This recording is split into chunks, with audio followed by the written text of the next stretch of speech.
السلام علیکم ورحمۃ اللہ وبرکاتہ۔ ناظرین و سامعین، ایک سوال پوچھا گیا ہے کہ آیا ناپاکی کی حالت میں آدمی درود شریف پڑھ سکتا ہے، دعائیں پڑھ سکتا ہے، ذکر و اذکار کر سکتا ہے؟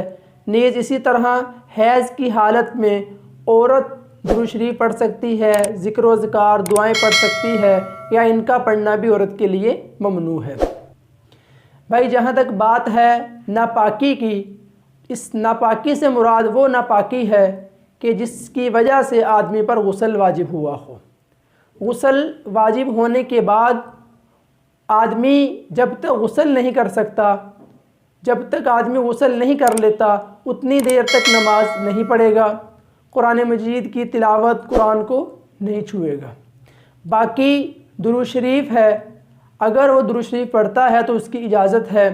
دعا کوئی ہے، دعا مانگتا ہے یا کسی مسنون دعا کا ورد کر لیتا ہے، پڑھ لیتا ہے، تو اس کی بھی اجازت ہے۔ اذان ہو رہی ہے، اس کا جواب دے دیتا ہے تو بھی اس کی اجازت ہے۔ یہ ساری چیزیں ناپاکی کی حالت میں کی جا سکتی ہیں۔ رہا معاملہ عورت کے حیض و نفاس کا، جب عورت کو حیض اور نفاس آتا ہے، حیض اور نفاس کی وجہ سے بھی عورت درود شریف پڑھنا چاہے تو پڑھ سکتی ہے، ذکر و اذکار کرنا چاہے کر سکتی ہے، دعائیں مانگنا چاہے دعائیں بھی مانگ سکتی ہے۔ ابو داؤد شریف میں ایک روایت ہے جس میں اماں عائشہ رضی اللہ تعالی عنہ فرماتی ہیں کہ میں نبی کریم صلی اللہ علیہ وسلم کے ساتھ حج پر تشریف لے گئی، وہاں مجھے حیض آیا اور میں رو رہی تھی۔ آپ صلی اللہ علیہ وسلم نے وجہ دریافت کی تو میں نے عرض کیا، اللہ کے نبی مجھے حیض آ گیا ہے۔ آپ علیہ السلام نے وہاں پر کیا ارشاد فرمایا؟ آپ نے فرمایا، عائشہ تو طواف کے علاوہ باقی عبادات کر، باقی جو مناسک ہیں وہ ادا کر۔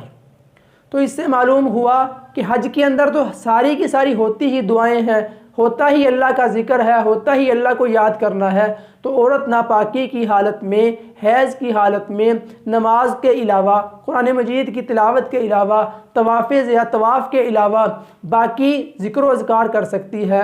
درود شریف پڑھنا چاہے وہ بھی پڑھ سکتی ہے۔ اگر مسنون دعا کا وقت ہے، کھانے سے پہلے کی دعا ہے، اگر وہ پڑھنا چاہتی ہے وہ بھی پڑھ سکتی ہے۔